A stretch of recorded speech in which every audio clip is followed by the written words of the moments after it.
हजरत इब्ने अब्बास रवायत कीती लगा होया दरबार सरकार दा सी। आज़ोरे खिदमत दे विच असहाब ऐसन बदल बरसदा नूर अनवार दा सी।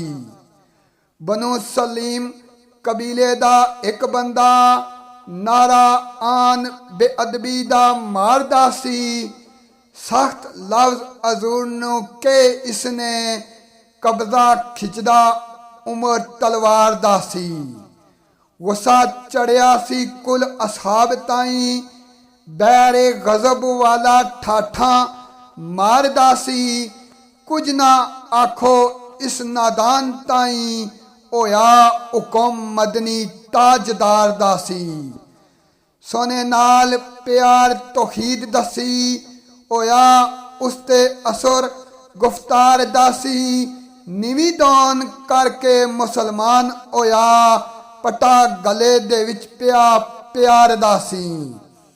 पुछया आल हजूर ने फिर उस तो दौलत माल गल बार परवार दासी। दसिया उस मोहताज ने आम भुखा दर्दनाक किस्सा उस नादार दासी। सुन के आल असहाब वल रुख होया कमली वाले हबीब गफार दासी। है कोई इसनू जेड़ा एक ऊंट देवे होया हुक्म सरकार गम ख्वार दासी। साद बिन उबैद ने हुक्म फोरा मन लिया सैयद नमदार दासी। एको डाची सी उसदे कोल साइमा ओई सोने दी तरज नजर गुजार दासी।